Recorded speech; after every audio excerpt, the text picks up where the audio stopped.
беріңіз, да? Естіліп жатырмын, естіліп жатқан болса, поставьте плюсики деген жаққа көреміз. А мен өзім түрім көрініп тұра ма? Иә, өзіңіздің көрінесіз. Шықпай тұр ғой? Таза шеттедіңіз ба? Иә.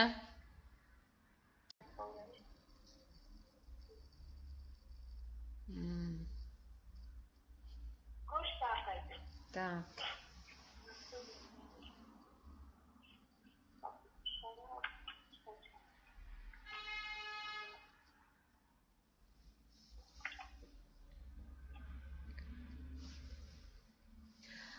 Қайырлы күн, лидерлер. Мен естіліп тұрма, соны білейінші деген едім.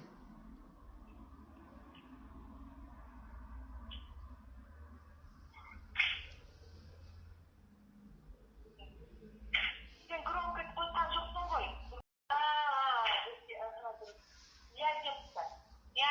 Естілді, иә? Жақсы болды. Онда қазір сәлден кейін вебинарымызды бастаймыз. Мен көрініп тұрмын ғой, иә? Анық көріп тұрсыздар ма мені? Индира, Гүлжамал, тағы кім бар? Райхан, Ақжайық. Рахмет сіздерге. Бүгін уақытылы ең бірінші неге кірген, бүгін уақытылы кірген адамға мен өзім сыйлығым бар.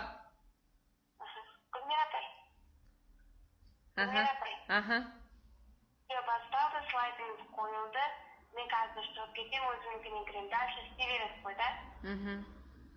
Болды, бастаймын. Қараңыз, төбеде сөз болады. Видеоны өшіріп да. Сен поддержкаде тұрмын ғой, Гүлмира. Так. Қыздар, слайд бәрі көрініп тұр ма? Видеоны қостыңыз ба? Иә.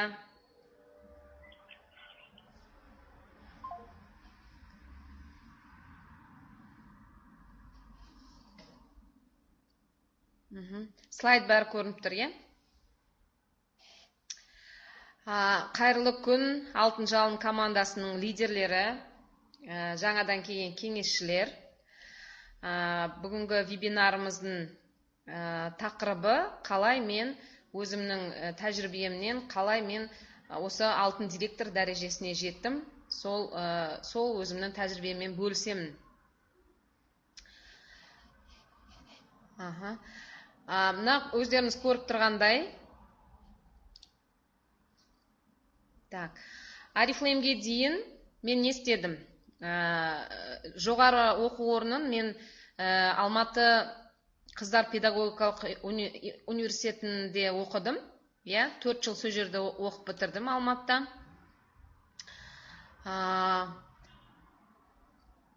Естіліп тұр ма? Естіліп бәрі көрініп тұр ма слайдтар?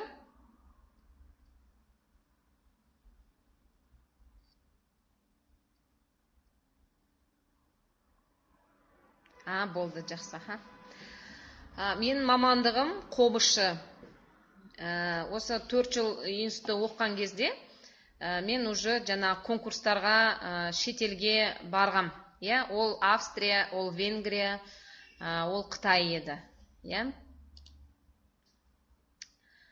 Бұл кезде біз өзіміз студентпіз, жолдың ақшасын бәрін Министерство образования, жаңа білім министрлігі полный төлегендіктен, біз тегін бардық, қыдырдық, көрдік, ең несі, жолға, қыдыруға ақша көп кетеді ғой, сондықтан бізден ақша шыққан жоқ, тек керемет күшті сезімдер, әсерлер алып келдік. Енді 4 жыл оқыған кезде менің мақсатымның бәрі, мен әке-шешем бүйтіп үйреткен маған. Гүлмира, егер де сен жақсы оқитын болсаң, ертең жақсы маман болатын болсаң, сенде не болады? Мамандық болады. Сені талап алады жаңағы нелерше, жұмыс берушілер сені талап алады. Одан кейін сенің еңбегің ақталады, содан кейін сол өзің біліміңе лайықты ақша аласың деп сөйтіп тәрбиелеген. Сондықтан мен 4 жыл оқыған кезде тек қана менің ойым оқу болды.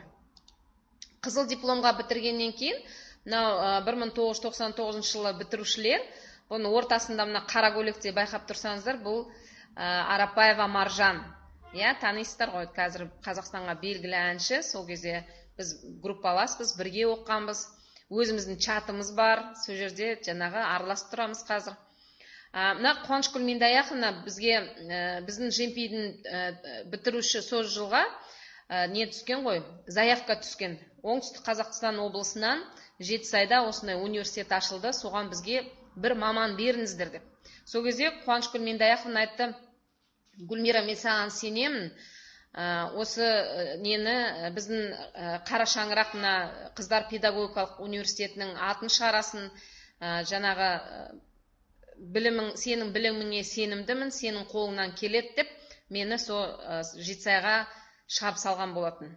Мынау менің алғашқы күнім Жетісайдағы университетте. Мен 17 жыл жұмыс істедім. Өте көптеген тәжірибе жинадым. Біздің коллектив өте жақсы коллектив болды. Барлық жаңағы еңбек жолымды осы университеттен бастадым. 2001 жылы сол жерде жұмыс істеп жүріп, мен өзім жолдасымды таптым. Сол үшін бұл Сырдария университеті менің өмірімде берекелі, сондай бір не болды, ұжым болды. Өйткені біздің жаңағы отбасымыз осы университетте, отбасымыздың құрылуы осы университетте басталды. Енді бақытты отбасы болып жанұя құрдық.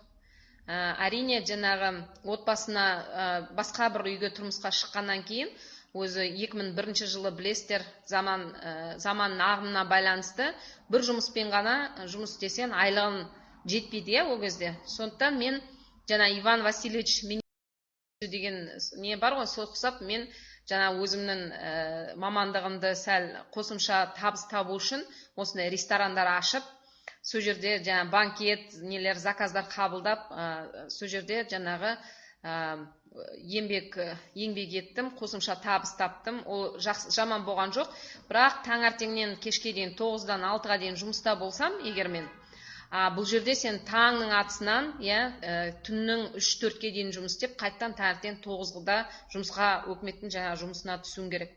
Сондықтан жұмыс ауыр болды, жас болғасын білінген жоқ, бірақ бұл жерде де мен жаңағы тәжірибемді жинадым деп айта аламын. Дүниеге ең алғашқы сәбиіміз келді, ол біздің жауапкершілігімізді одан да күшейте түсті. Жалпы менің 2 ұлым және 1 қызым бар. Осы Арифлейм компаниясына негізі осы бала шағамның арманын орындау үшін келдім.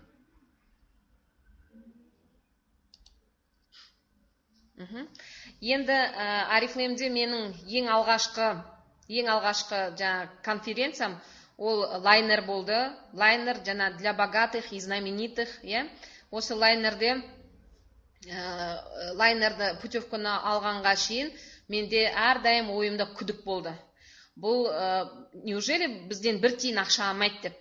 Сол лайнерге аяғымды басып атқан кезде, мен сол кезде Қарлаштан сұрадым. Иманалиева жаңа спонсорым Қарлаштан сұрадым.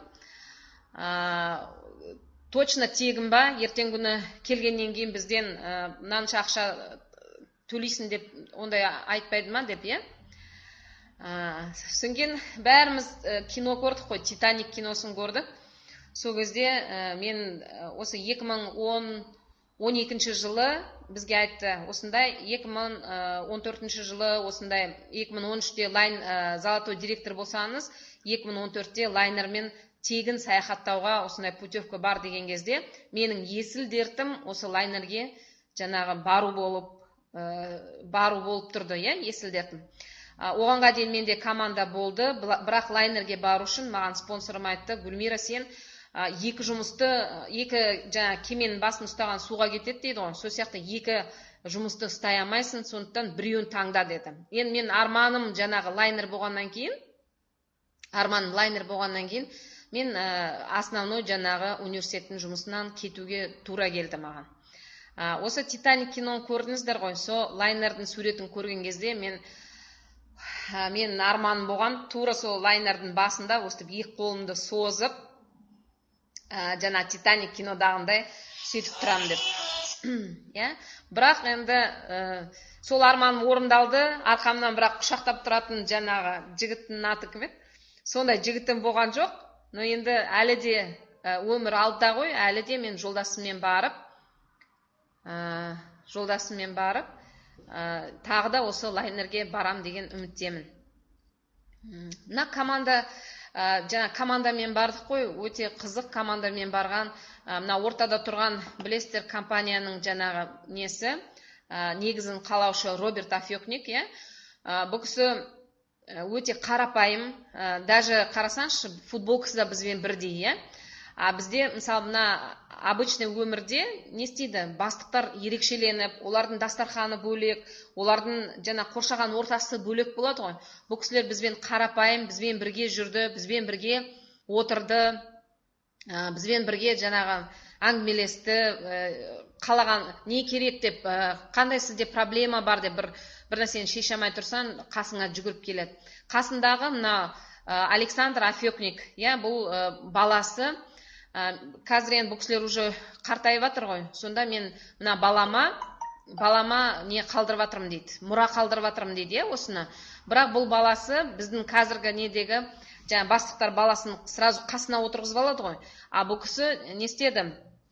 Баласын нөлден бастапты. Ең қандай төменгі жұмыс бар, содан бастап қазір мына уже компанияның несіне, бүкіл компанияның қолына беруге мен ешқандай қорықпаймын деп сол неде жаңа конференцияда айтқан болатын. Енді білесіздер, лайнерде қаншама 65 мемлекеттің адамдары, лайнердің қанша 2000 адам болды лайнерде. Өзі 3600 адамдық лайнер. О жерде 2000 адам Арифлейм болса, қалған жаңағы кемпір шалдар, Европаның адамдары бала шағасымен қыдырып, суға түсіп, енді күшті сондай демалып жүрді.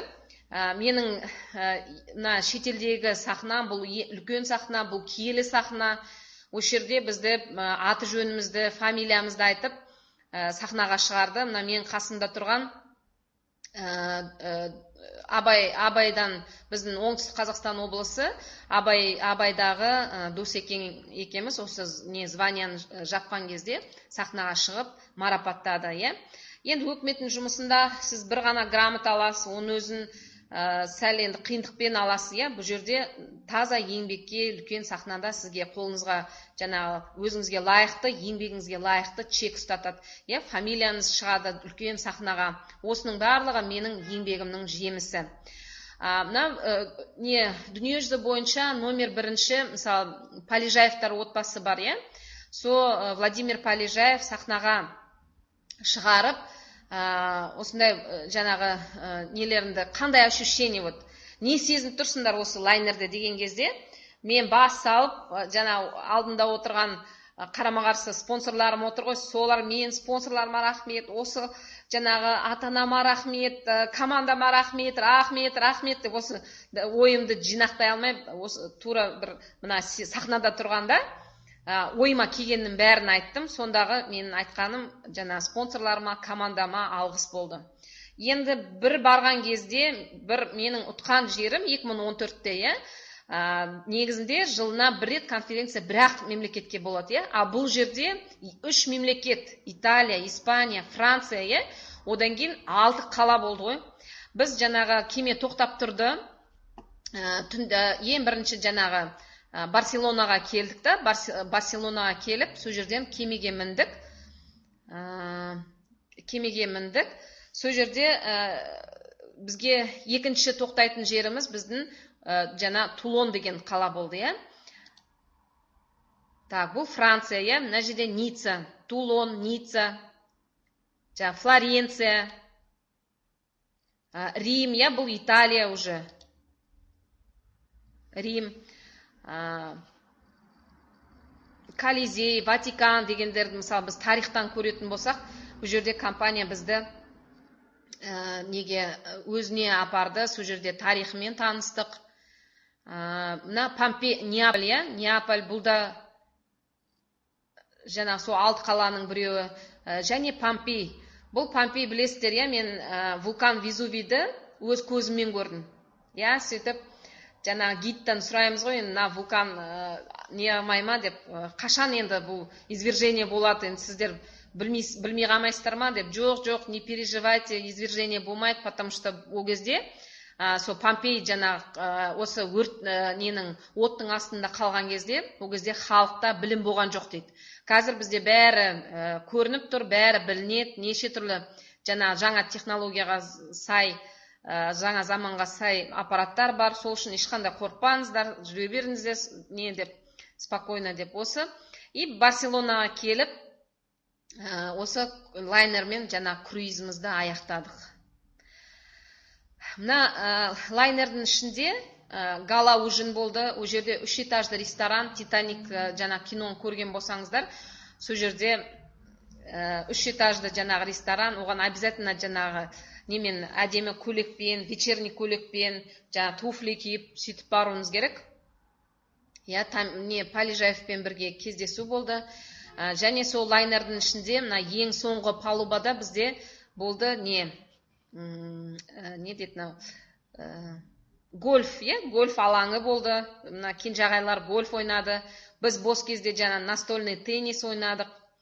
Одан кейін менің келесі жаңағы шетелім, ол Испания, Валенсия. 2015 жылы мен барған конференциям маған ерекше болды. Неге десеңіз, қасымда өзімнің жаңағы сүйікті жарым, қолдаушым, жаңа қорғаушым болды. Менің арманыммен қоса, оның да арманы орындалды. Неге десеңіз, ол постоянно жаңа Испанияның командасына болеть етеді ғой, футболда. Сол үшін жаңа Испанияға бару екеміздің де арманымыз орындалды. Сол жерде Испанияда мен жолдасым бас кезінде маған кедергілер жасаған.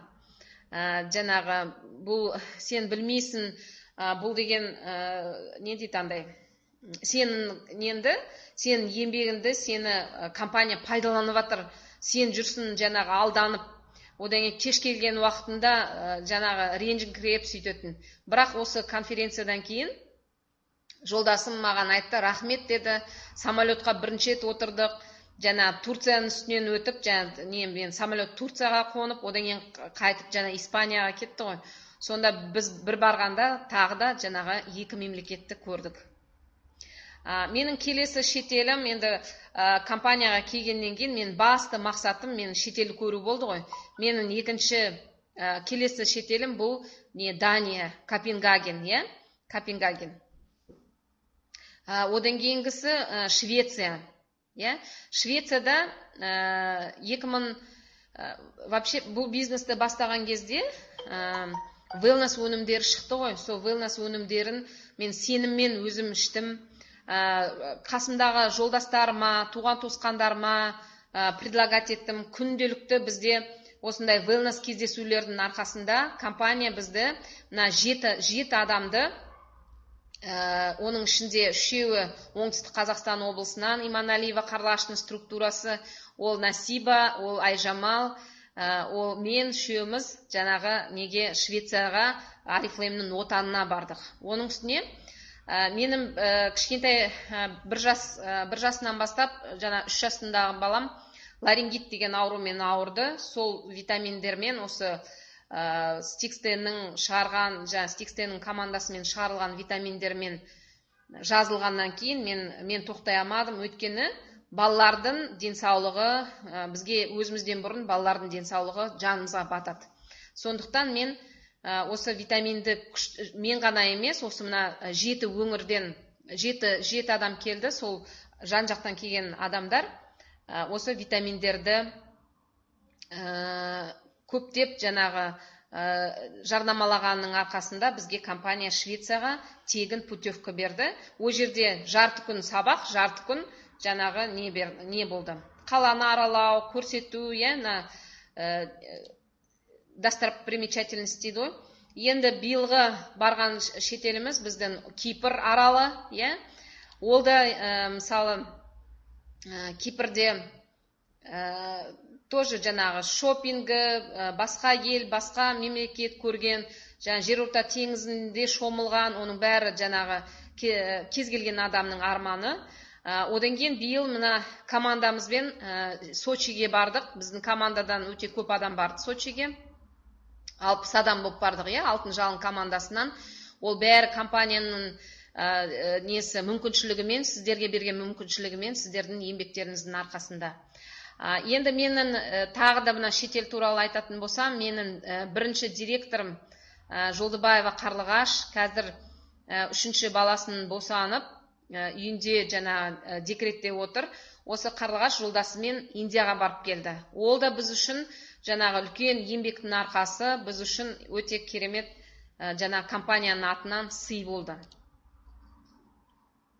2014 жылы, 2015 жылы бізде командамыздан Египетке барды. Египетке 26 адам барды Алтын жалын командасынан.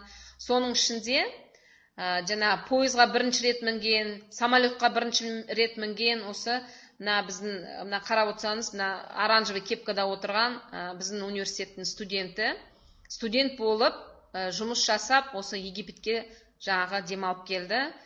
Компания негізі жұмыс жасасаңыз еңбегіңізді бағалайды. Енді осының бәрі кімнің арқасы? Команданың арқасы, күнделікті жаңағы еңбектің арқасы.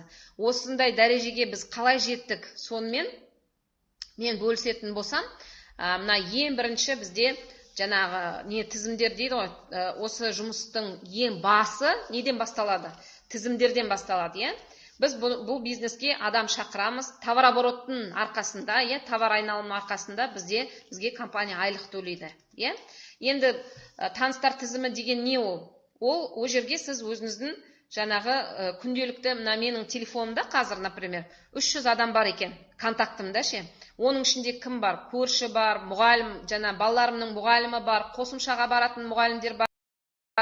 Әрқайсыңыздың телефоныңызда туған туысқандарыңыздың номерлері бар ғой, солардың бәрін жазып аласыз бірінші, тізімге. Одан кейін мына бір күнде 30 адамның тізімін жазатын болсаңыз, сол 30 адамның 3 адамына күнделікті звондап хабарласып отыру керек. Оны не деп шақырасыздар? Арифлейм деп айтпайсыздар. Неге десеңіз, бәрі ойлайды Арифлейм деген өтірік нәрсе деп, осындай қосымша табыс тапқың келе ма, мен осындай бір жұмысты бастадым, немесе мен сені қызықты адаммен таныстырамын деп, сондай предлог дейді ғой, сонымен шақырасыздар адамды. Енді қараңыз, қалай бастайсыздар? Бастаған кезде жаңағы шақыратын кезде адамдарды, айттым ғой, осы слайдты айтып өттім, не үшін шақырасыз? Осындай Арифлеймнің 3 түрлі бізде несі бар, мүмкіншілігі бар. Бірінші, қалаған затыңды, жуынатын, шайынатын затын 20% скидкамен аласын. Екінші мүмкіншілік, команда құрып бизнес құрасын. Үшінші мүмкіншілік, ол шетелге саяхат. Осы 3 мүмкіншілікке қалағаныңызға бір адам тек скидкаға келеді, екінші адам сатып үстінен пайдасын көргісі келеді, үшінші адам бизнес құрып, осы шетелге баруға сондай мақсатпен келеді. Енді бізде списоктарымыз қандай список болады? Ол холодный контакты дейді. Ол мүлдем сіз танымайтын адам, танымайтын болғанда, мынандай көз таныс адам болады ғой. Садикте, мысалы, балаларыңыз апарған кезде ата-аналарды танисыз, мектепте ата-аналар жиналысына барған кездегі ата-аналарды көресіз, вот сондай көз таныстар бар, парикмахерский бар, сондай, Одан кейін не бар? Теплый контакт деген, ол өзіңіздің танитын адамдарыңыз, және бізде онлайн, онлайн қазір өте керемет, онлайнмен тіркеп адамдар күшті нәтижелер көріп жатыр, Енді қараңыз, источники пополнения списка дейді, ол түсіндіріп айтып кеттім ғой, кімдерді шақырасыз, қандай списктеріңізде кімдер болу керек. Бұрынғы таныстар, класстастар, қазір мен жолдасым директор болған кезде, біз оның группаластарын іздеп барғанбыз. Группаластармен кездесу болады деген кезде мен бірден не болдым, қуандым. Неге? Өйткені мен уже о жақтан өзіме консультанттар көріп тұрдым. Соның ішінде менде жана жолдасымның группаластарының ішінде менде болды бір келіншек 9%-ке шықты, тағы бір келіншек Шардарадан мысалы 18%-ке шықты. Көрдіңіздер ма? Сондықтан сондай нелер қалып кетпеу керек, иә? Енді сіздің қолданатын инструменттеріңіз қандай? Сізде міндетті түрде бізде осы бизнесті бастар алдында, осындай команда болу үшін сізде міндетті түрде жаңағы 3 дәптеріңіз болу керек. Ол біріншісі жаңағы список адамдардың тізімін жазатын блокнот болу керек, міндетті түрде қолыңызда каталог болу керек, визиткаларыңыз болу керек, содан кейін жаңағы сабаққа арналған дәптерлер, осының бәрін жаңағы неге қолданатын болсаңыз, жұмыста қолданатын болсаңыз, мен ойлаймын, міндетті түрде жаңа нәтижелер болады. Енді қазір мен қалай тіркеп жатырмын? Бізде теплый контактыны білетін болсаңыздар, мен теплый контактпен жаңағы мектептерге барам, садиктерге барам, сондай менің тіркелген консультантымның қоршаған ортасына, туған туысқандарына қазір көбісі бізде мынандай гап ойнайды, әйелдердің арасында, қыздардың арасында, класстастар, достардың арасында, сол жерге барып 5-10 минут уақытын алып, уақытын сұрап, сол жерде жаңағы мәліметтер берем. Қазір мен онлайнда жұмыс істеп жатырмын. Онлайнда бір жақсы жері, сіз жаңа қарсылықтарды мән бермейсіз, потому что сіз ол адамды көріп тұрған жоқсыз ғой. Ол жерде де сіздерге отказ береді. Бірақ мен мына жерде, например, өзімнің немде, парақшамда, инстаграмда детский витаминдер туралы жаздым. Детский витаминдерді жазған кезде мен бүйтіп батырып жазам. Мысалы, сіздің күнделік 6000 теңге кетеді, бір айда 6000 теңге кетеді, соны сіз көрінген нәрсеге жұмсағанша осындай балаңыздың денсаулығына көңіл бөлсеңіз қайтеді деп, осы жаңағы не жазғам. Соған маған 26 адам жаңа жауап берді ғой. Сөйтіп мен жаздым, егер де плюс қоятын болсаңыздар, мен сіздерге осы витаминдерді қалай алуға болады, қалай пайдалануға болады, мен осы wellness продукциясының тренерімін деп, сөйтіп жазып, жаңағы 26 адамды осы жаңағы wellnesспен тіркедім. Екінші, тағы парақша өте қызықты болу керек, социальный сеттерде дейді, жаңа әлеуметтік желілерде. Осы сіздің қазір мысалы бәрі сериал көреді, не үшін? Өйткені өзінің өмірі жаңа сериалдардай болса екен деп армандайды адамдар ше. Сондықтан сіздің парақшаңыз, шетелген барған суреттеріңіз, өзіңіз бармаған болсаңыз, мысалы спонсорларыңыздың суреттерін қойып, сол жерге әртүрлі жаңағы комментарий жазсаңыздар, адамдар міндетті түрде жаңағы соған лайк басады, болмасам сізге хабарласады. Менде мысалы мына жерге жазғам, жаңағы күніне 5 рет 200 адамға мен жаңа подписка жіберем. Подписка деген не ол? Сол адамның парақшасына кірем. Мысалы, аналар әлемі, ана мен бала, мен анамын, ана денсаулығы, бала денсаулығы деген қазір өте көп жаңағы нелер бар, группалар бар, соның ішіне кіремді. Ішіндегі именно мына немен баланың суретін қойған, әйелдердің суретін, еркек адамдарға кірмеймін, потому что еркек адамдар мен білем, даже қолында көрсетіп тұрған ақшаңа сенбейтін, ер адамның өзі несі сондай, жаңа психологиясы сондай, сондықтан мен тек әйелдерге подписываться етем. Қазақша жазам, Гүлжамал, қазақша жазам. Қазақша жазыңыздар, қыздар, потому что бізде, мысалы, российский лидерлер, қазір неден біздің Қазақстаннан қазақ қыздар директор болып жатыр.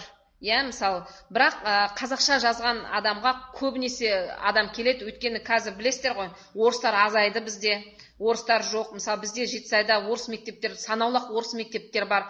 Сонда бізде Жетісайда 300 000 халық болса, соның енді бәрі қазақша сөйлейді деген сөз ғой, даже орыстар да қазақша сөйлейді қазір. Енді мен оңтүстік Қазақстан облысының адамдарына айтар едім, бізде мысалы не үшін онлайнмен істеп жатыр орыстар, например, басқа региондар, Қазақстан басқа региондар не үшін жасап жатыр? Өйткені оларда ауылдары алыс біріншіден, одан кейін олар бір-бірімен онша жақсы араласа бермейді. біздің сіз қазір офлайнмен істеп жатқан болсаңыз, офлайнды тастап қоймаңыз. Егер офлайн тастап бірден мен онлайнға өтемін дейтін болсаңыз, сізде обязательно құлау болады. Сіз обязательно құлайсыз дәрежеңізден. Неге? Потому что бізде и так мынандай адамдар әлі де мейірімді, әлі де біз кез келген адамның үйіне есігін қағып кіріп, танымайтын адамға да шай бере береді, бірақ басқа облыстарда мысалы менталитет ондай емес. Орыстарда біреудің үйіне кіре алмайсың, мысалы сондай да. Сондықтан біздің ең оңтүстікте өсудің ең күшті фишкасы ол біздің туысқандармен, адамдармен жақсы араласуымыз, Тек Гүлжамал қазақша жазам. Енді орысша жазыңызшы деген маған хабарласқан адамдар бар. Орысшаға мен осындай дайын текстім бар. Сонда мен жазам, осылай мен сізді $500 айлыққа шақырамын. Мен VIP бизнес проектінің директорымын.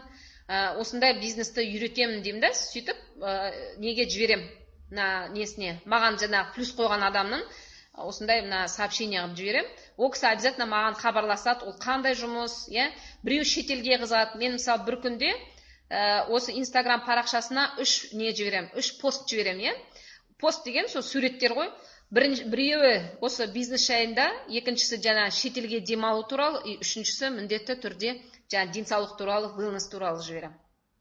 Сондан енді хабарласып атқан адамдар көп, менде 20 шақты уже подписка бар, бірақ әлі де көп жұмыс жасау керек. Айтқаным, күніне 5 сағат, мысалы сағат бізде будильник қоямыз, будильник қоямыз да сағат 10-да, 12-де, 2-де, 5-де, 2-де, 4-де, 6-да, сол уақыттарда біз 200 адамға парақшасына кіріп тіркелеміз. Сонда бір күнде 1000 адам болады.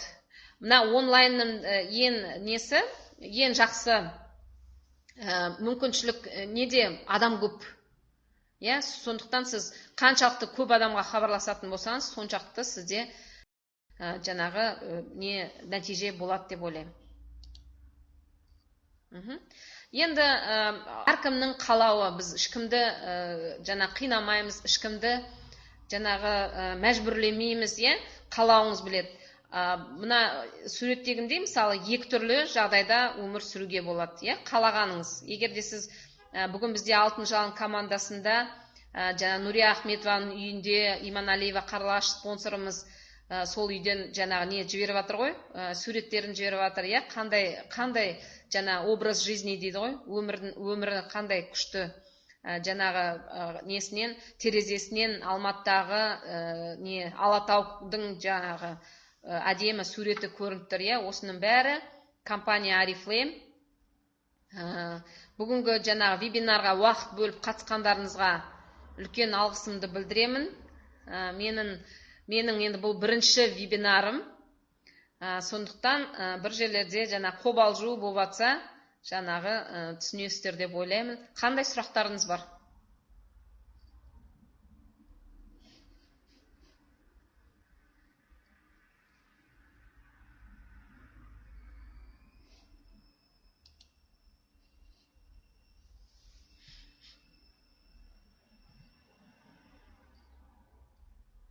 Мен осы бір өзім айтып кететінім, онлайн бизнеске не үшін бет бұрдым? Бізде Нұрия Ахметова өзінің командасына аптасына бір рет міндетті түрде российский лидерлер бар ғой, бриллиантовый директорлерден, солардың вебинарына бізді қатыстырады. Біз үйде отырып оқисың, үйде отырып неге сабақтарға қатыса аласың, сол несі ұнады. Одан кейін бриллиантовый директор Живилина Нина деген Москвада тұрады екен, сол әйел 60 жаста. 60 жасында ол бриллиантовый директор болған ғой, тек қана осы онлайнмен. Мені сол қызықтырды, мен басында бой бермей жүргенем, қош деп, бізде и так халық көп, теплый контактпен тез болады результат, не деп ойлайтын едім. Сол 60 жастағы орыс әйелдің несінен кейін, вебинарынан кейін мен ойым өзгерді. Қазір мен сол немен жазып жатырмын. Так, сұрақтарыңыз бар ма?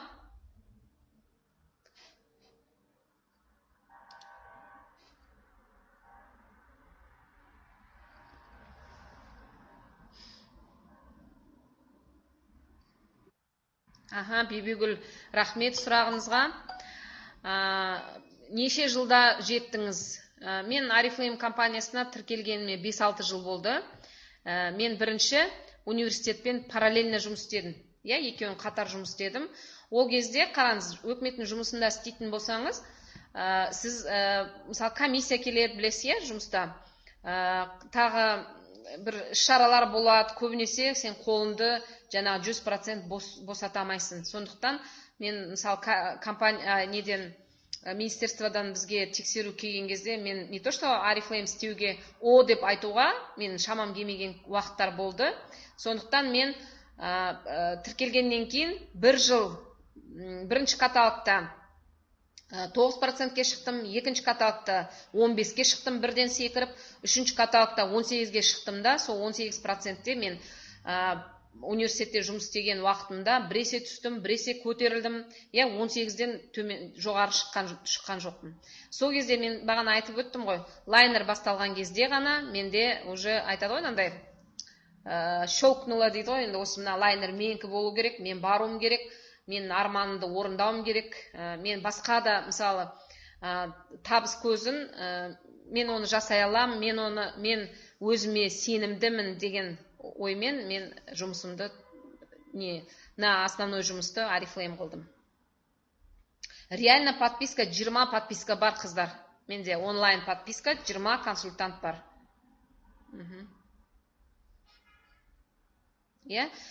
Кеше каталогта менде онлайн мен енді 9%-ке шыққан жоқ, 9%-ке жеткен жоқ, где-то бірақ 6%-тен асты, 690 ба сондай балмен шыққан адамдар болды.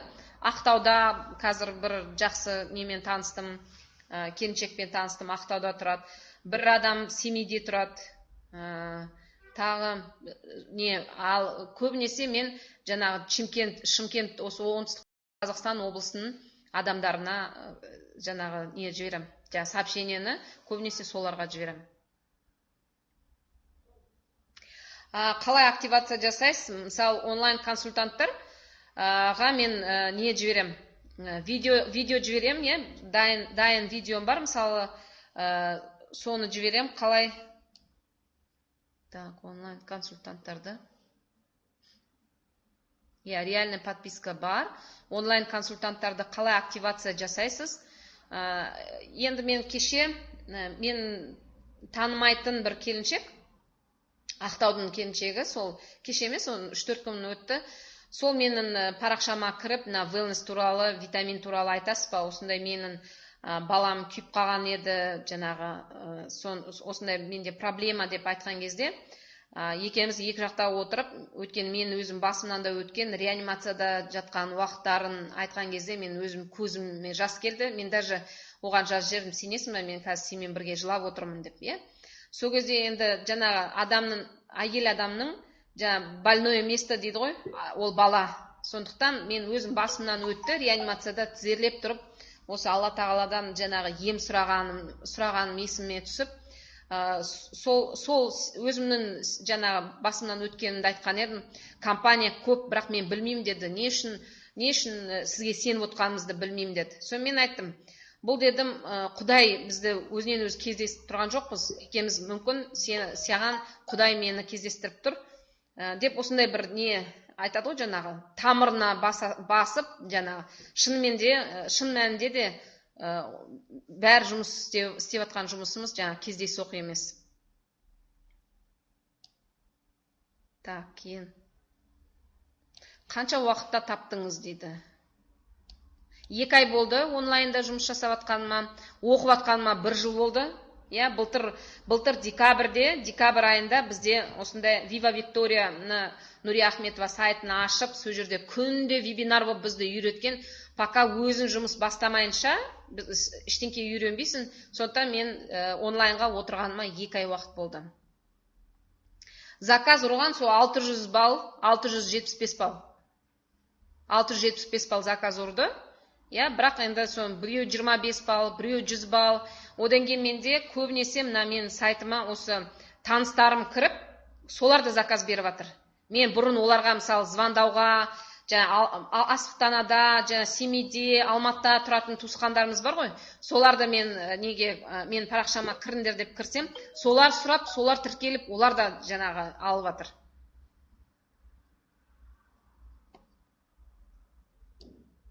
Так.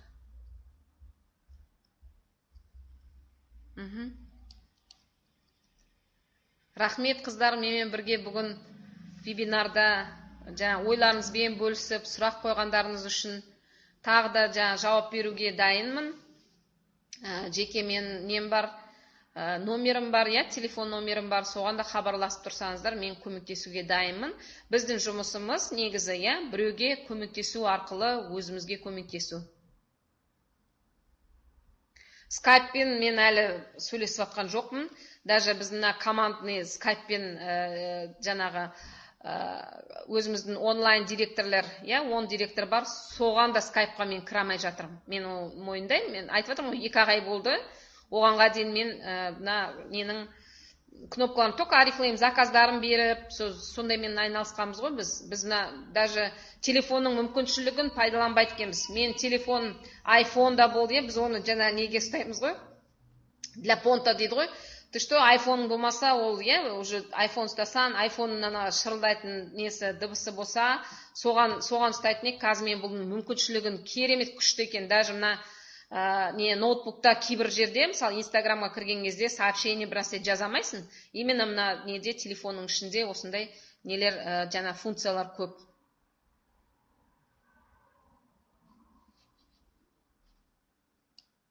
Так, прямой звондайым. Скайппен сөйлеспеймін, тек бітем. Осындай мен қалай мен жаңағы номерін алам, қазір адамдар номерін бергісі келмейді ғой. Мен жазам. Осындай сізге мен жаңағындай сәлем, осындай менің неме плюс қойыпсыз деп, жаңағы менің пост бар ғой, суретіме плюс қойыпсыз, сізді осындай шетел қызықтырады екен, маған телефоныңызды бересіз ба, мен сізге WhatsApp-қа жазайын деп. Өйткені мен мына жерде бізге көп мүмкіншілік жоқ, көп нәрсе жазуға деп сөйтіп телефонын алып алам да, сол телефон арқылы звондаймын, бірақ бірінші жазып алам, сізге жаңа телефон соқсам бола ма деп. Жаңа Ақтаудағы келіншек ол маған жазды, жоқ, мен беззвучныйда тұр, мен баламды ұйықтатып жатыр едім деп көрді. Бірінші звондамас бұрын обязательно сұрап алу керек. Мен сізге звондайын деген едім, нені сообщениен бәрін жаңағы неден үлгеремай жатырмын жіберуге бола ма деп рұқсат алу керек. Енді вежливый болу керек, оны біз и так неден білеміз ғой, неден офлайннан білеміз.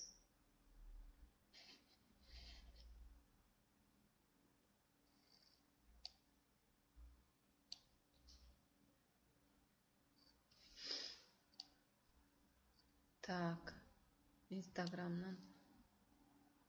Инстаграмнан басқа тағы қандай қолданасыз дейді, ол мен пока Инстаграмның өзін не қыламай жатырмын, үлгеремай жатырмын. Инстаграмның өзінде қараңыз қыздар, 5 аккаунт бар бізде. 5 аккаунттың менде бірінші аккаунт өзім жаңа Каракушикова Гүлмира, екінші аккаунтым мысалы Жексенбай қызы Гүлмира, үшінші аккаунтым менде уақытқа да қарап қой.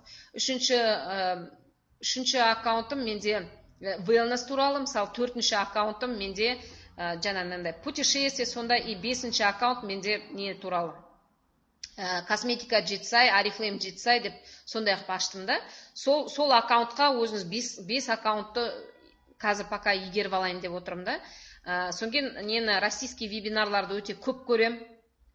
Керемет күшті нелер осы онлайн жөнінде көп 20 подписка болды, қанша контакт өте көп болды, потому что менің ең бірінші жаңағы менімен байланысқан қыз, Қызылорданың қызы маған айтты, ой, мен өстіп сіздің арқаңызға осындай бірге адам тіркеуге көмектесем, сіз осындай подписчик жинайсыз деп сөйтіп айтқан кезде, мен какие гарантии дейді, сен мен адамдарымды алып қоймайтынға деп маған вот сондай сенімсіздік танытты.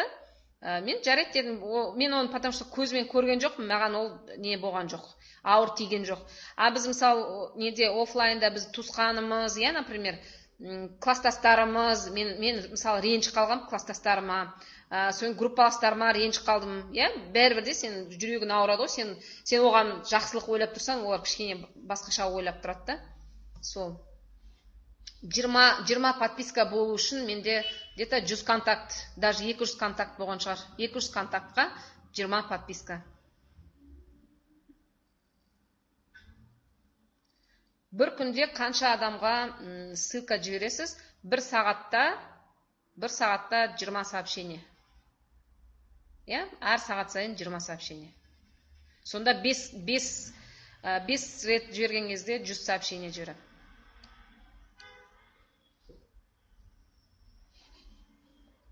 Барлық сұрақтарға жауап бере алдым да?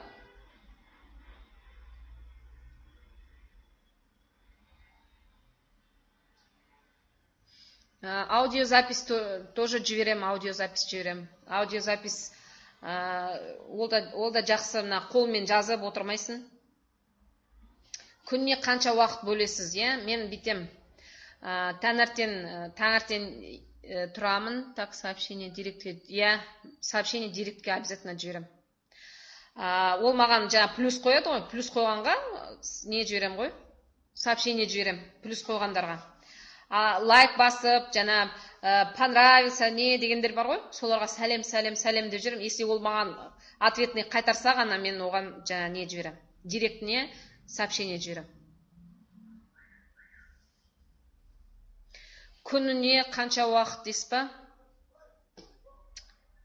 5 сағат бөлінетін шығар, потому что мысалы айтады ғой, сағат 10-да жаңа бізде будильник шырылдай ма, 10-да таңертең, 10-да сен әр аккаунтқа где-то 15 минут уақыт кетеді. Енді 15 минутты көбейтіңізші, 15 минутты 5-ке көбейтсеңіз қанша уақыт кетеді, көрдіңіз? Почти уже 1 сағатыңыз сіздің жаңа подпискаға адамдарға тіркелуге кетіп қалады. Одан кейін екінші неңіз,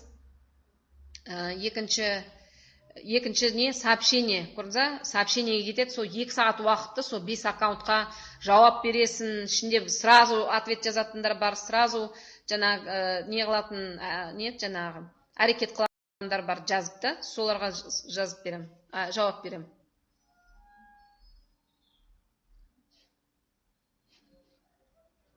Сонда күніне 5 сағат уақыт бөлем, осы инстаграмға, иә, арасында жаңа қарап тұрам.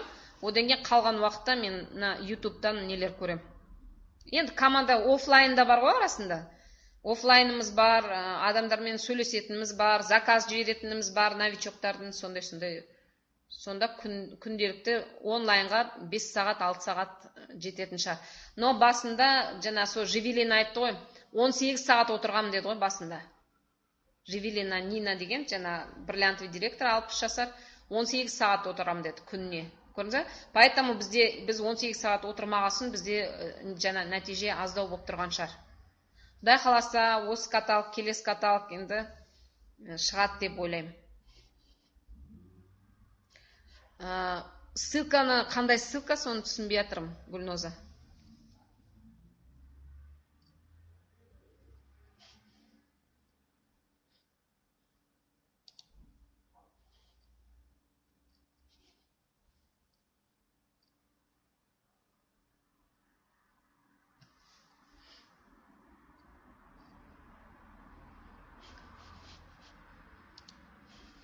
Так, офлайнмен бірге алып жүру қиын. Қиын, я, ойын бөлінеді.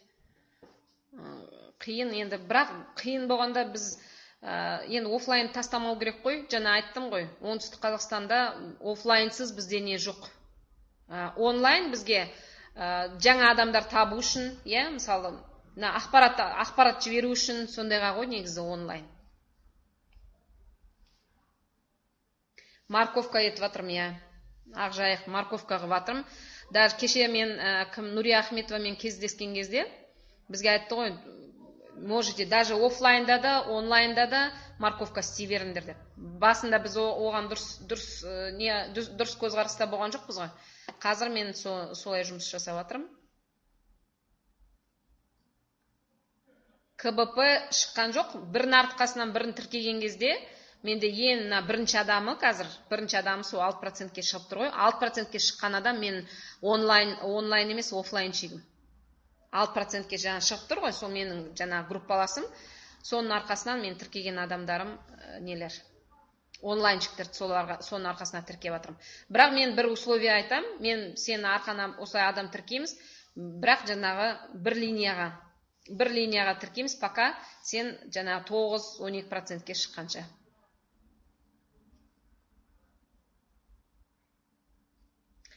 Мен мысалы парақша аштым ғой, Гүлноза,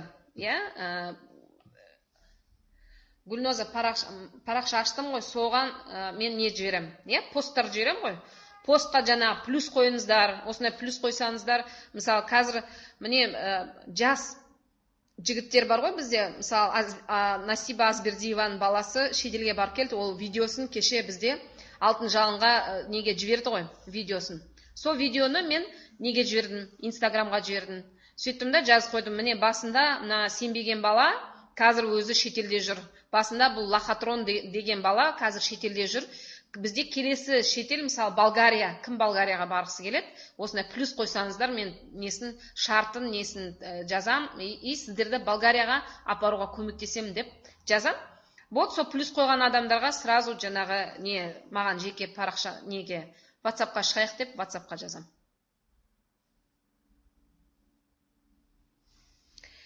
Гүлжамал, морковка деген ол адамдарды бірінің арқасына бірін тіркеу.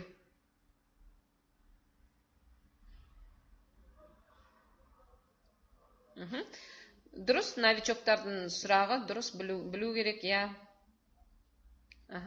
Тағы қандай сұрақтарыңыз бар? Біздің 5 минуттай уақытымыз бар.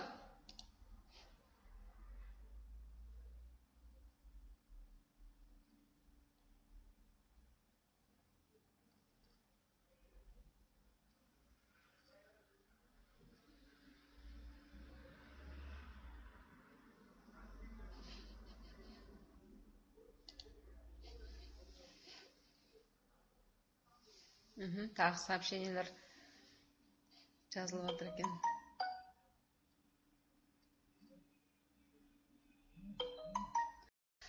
Қалай обучение жасап жатырмын? Мысалы, бірінші кезде жаңағы стартовая программа бар ғой, соларды түсіндіру үшін бізде чат бар ғой, жаңа онлайн обучение деген чаттағы бізде жаңа северный регионмен неміз бар ғой, северный регионмен бірге новичоктарға арналған чат бар.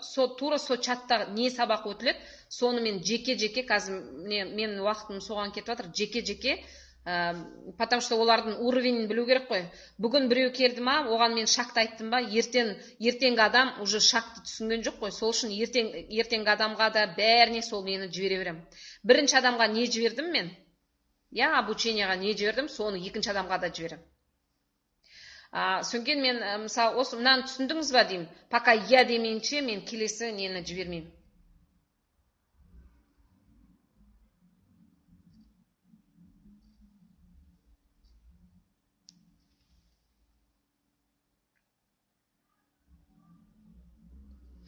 Жоқ, сыйлықтар беріп атқан жоқпын, потому что олар әлі ештеңке істеп атқан жоқ қой. Олар тек олармен школа қалай өтесіз, поздравительная сыйлықтарды қалай бересіз ба дейді. Жоқ, қазір беріп атқан жоқпын, қазір мен олар ештеңке істеп атқан жоқ әлі. Мысалы 9-12-15%-ке шықса, мен берем. Бергенде де жаңағы қай қалада тұрады, соған өзімнің атымнан ақшасын төлеп, мынандай СПО-ға жіберем. Сол жерден алыңыз деп. Болмасам, өзінің атына заказ жіберіп, соны төлеп берем.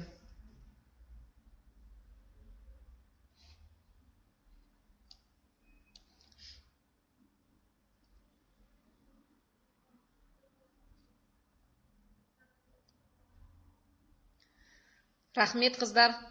Әрине, бәріміздің арманымыз бриллиант болу ғой. Бәріміз бірге бриллиант болайық. Өстіп, вебинарда бүгін осы қатысқан адамдар бір нәрсені білем деп, бір-бірімізбен, менің де білмейтін жерлерім көп қой, бір-бірімізден жаңа үйрену үшін осы вебинарлар арналған. Сол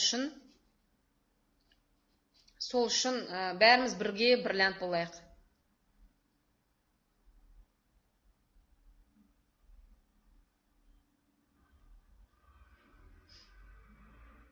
Ақжайық, дұрыс айтасыз, не жасау керек сондай сайт. Рахмет. Қазір енді мына 9-да бұл 10-да бұл ровно өшсе керек. Барлықтарыңызға рахмет. Мен өте қуаныштымын бүгін өзім ойым бөліскеніме. Келесі жолы бұдан да күшті вебинар болады деп сіздерге уәде берем. Сәл енді жаңа Гүлноза куә, бір жаңағы загружать еткен слайдымыз бүгін бір нелер болды, кедергілер болды. Бірақ бәрібір мен осы вебинарды өттім. Жасап атқан слайдым неге загружаться етіп атқан кезде өшіп қалды. Одан кейін ол басқа форматта болып қалды. Әйтеуір бірақ осындай бүгінгі вебинарды өтуге жаңағы нәсіп етті. Жақсы, рахмет сіздерге. Бәріміз бірге, бірләнт болып шетелдерде жаңа кездесе берейік. Сау болыңыздар.